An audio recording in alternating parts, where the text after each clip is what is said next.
मेरा नाम आरिफ हुसैन है। मैं बेसिकली झारखंड से हूँ, झारखंड देवघर से हूँ और मैं अभी फ़िलहाल हिमाचल ऊना में रहता हूँ और मेरा ये थर्ड पीआरपी है। मेरा हेयर ट्रांसप्लांट दिसंबर में हुआ है 2023 में और अभी मैं बहुत अच्छा फील कर रहा हूँ। ये मेरा जो हेयर फॉल था ये 2013 से ही स्टार्ट हो गया था। तो उस समय मतलब जो घरेलू होता था रेमेडी हमने उसको यूज किया।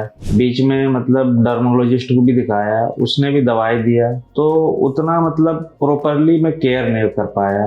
दवाई तो दिया, दवाई से प्रॉपरली ठीक भी हुआ, फिर छोड़ दिया तो फिर वैसा ही होने लगा। तो धीरे धीरे इतना रिड्यूस हो गया तो पूरा ये बाल्डनेस आ गया। तो लास्ट में मुझे हेयर ट्रांसप्लांट का सहारा लेना पड़ा। जब पहली बार आया था तो थोड़ा नर्वसनेस था।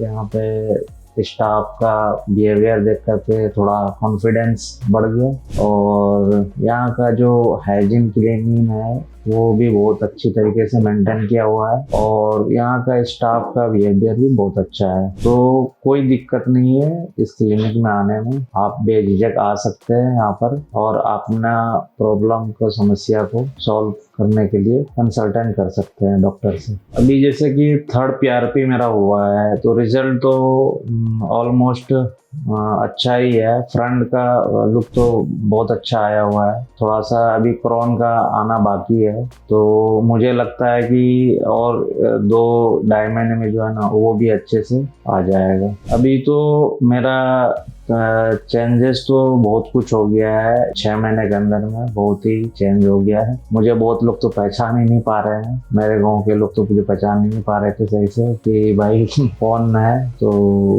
मैंने बताया कि मैंने हेयर ट्रांसप्लांट किया है, इससे मतलब हमारा लुक थोड़ा सा और चेंज हो गया। हाँ, मैं जब डिसीजन ले रहा था हेयर ट्रांसप्लांट कराऊं या फिर हेयर पैचेस या विग लगाऊं, तो मतलब पैचेस तो ये होता है कि आपको हर महीने क्या होता है सर्विस कराने होते हैं, लेकिन हेयर ट्रांसप्लांट में ऐसा होता नहीं है। आपका नेचुरली होता है, जैसे आपका पहले होता है, बाल बढ़ेंगे फिर उनको आप कटवा सकते हैं, सारा चीज नेचुरली होता है। विग में ये होता है कि आपको जो है ना हर महीने आपको सर्विस करवाने होते हैं। सर्विस करवाने में आपका स्किन क्या होता है, खुजली होने भी लगता है उसमें, तो मुझे वो सही नहीं लगा। तो मैं लास्ट डिसीजन हेयर ट्रांसप्लांट पे ही टिका रहा। फिर तक मैंने हेयर ट्रांसप्लांट के लिए जो टॉप मोस्ट थे क्लिनिक उन्हीं को मैंने कंसल्टेंट किया था।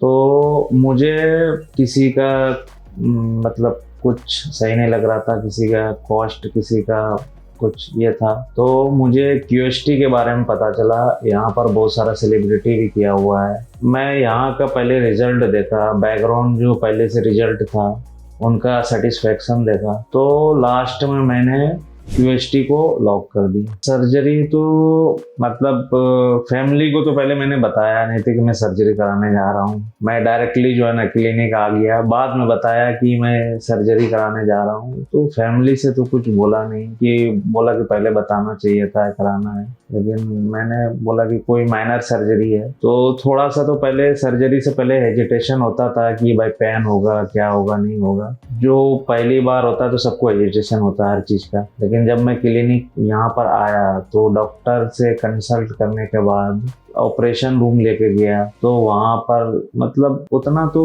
बिल्कुल पेनलेस हुआ, मतलब कुछ भी नहीं हुआ। हल्का फुल्का जो होता है बस वही होता है, बाकी और कुछ नहीं होता है। तो सर्जरी में कोई इसमें डरने की बात नहीं है कि कुछ हो जाएगा। तो यहाँ पर सारे एक्सपर्ट रहते हैं, सारे पहले ब्लड सैंपल टेस्ट वोस्ट सारा चीज करने के बाद ही आपका बीपी शुगर सारा चीज चेक करने के बाद ही आपका ट्रांसप्लांट के लिए ओके किया जाता है। मेरा जो सर्जरी था ये था क्यूएसटी टेक्निक था। इसमें मेरे को 2 दिन सर्जरी के लगे थे। एक दिन पहले पंचिंग का हुआ था, दूसरे दिन फिर उनका इम्प्लांट हुआ था। तो 2 दिन हमें यहाँ पर सर्जरी में टाइम लगा हुआ था। फिर तो मैं यहीं पर 1 सप्ताह यहीं पर रुक गया था कि कि मतलब जो भी इनका बैंडेज होता है, बैक बैंडेज, और जो भी इनका केयरनेस होता है, तो 1 सप्ताह तक तो मैं यही क्लिनिक के आसपास ही रुक गया था, क्योंकि मैं अकेला आया हुआ था। तो मैं उतना केयर नहीं कर पाता था, तो क्लिनिक ही मैं आ जाता था। कुछ भी होता था तो मैं क्लिनिक ही आ जाता था यहाँ पे। सर्जरी का एक्सपीरियंस तो मेरा बहुत ही अच्छा रहा, उसमें मुझे कोई दिक्कत नहीं हुआ। फिर जहाँ तक केयरनेस की बात है, जब हमारा बैंडेज निकल गया, जब हमें बोल दिया कि आप घर जा सकते हो, तो इजिली आराम से घर गया। घर जाने के बाद मतलब डेली यही रूटीन था कि मतलब हेड वॉश करना है, तो उसमें जॉनसन बेबी जो शैम्पू होती है उनको हल्के हाथों से रखना है। तो वो मैंने ऑलमोस्ट 1 सप्ताह तक मैंने किया हुआ था। तो सारे जितने भी क्लाउडिंग था जो बाल का, वो सारे साफ हो गए। फिर उनके बाद मैं 15-16 दिन के बाद मैं अपना डेली रूटीन लाइफ में ऑफिस जाने लगा था, कोई दिक्कत नहीं था। और जो ये कैप होती है, कहीं भी जाता था बाहर तो ये सर्जिकल कैप लगा के जाता था, तो कोई दिक्कत नहीं थी। धूप से अपने आप को मैंने केयर बहुत करता था, और धूल मिट्टी से भी बहुत केयर करता था। धूल मिट्टी से तो मैंने 3 महीने तक पूरा मतलब एक भी धूल मिट्टी लगने नहीं दिया, धूप वूप से बचे रहा। कभी भी ज्यादा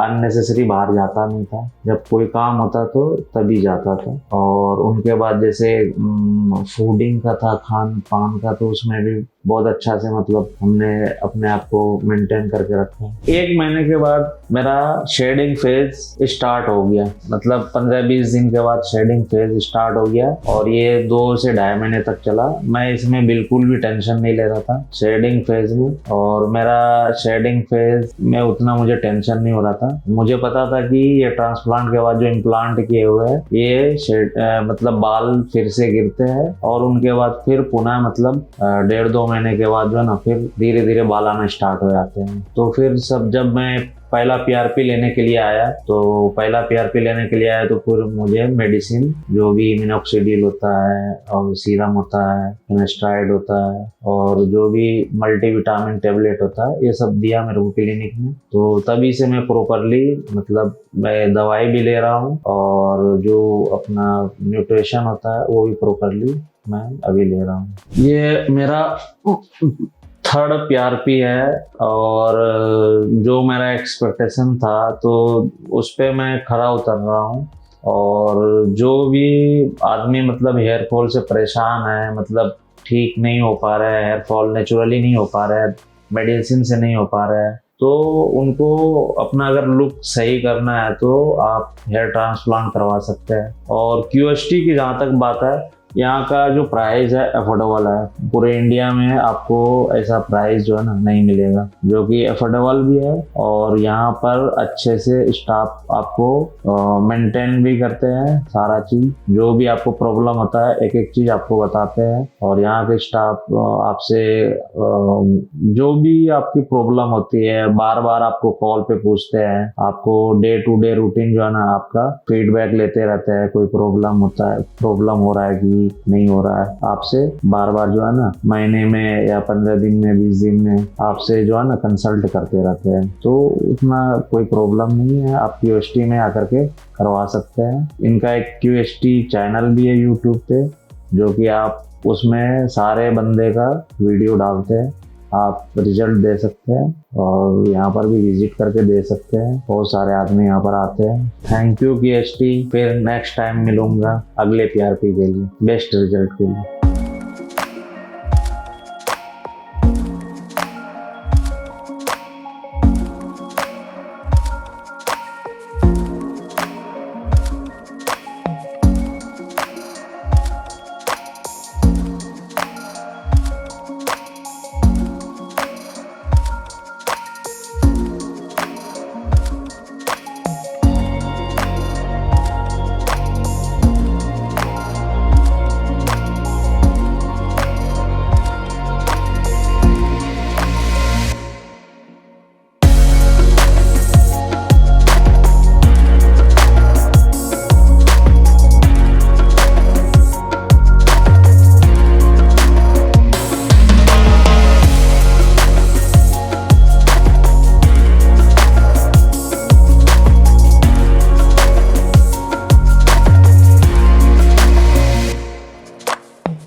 If you like this video, share it with your friends and don't forget to subscribe to our channel.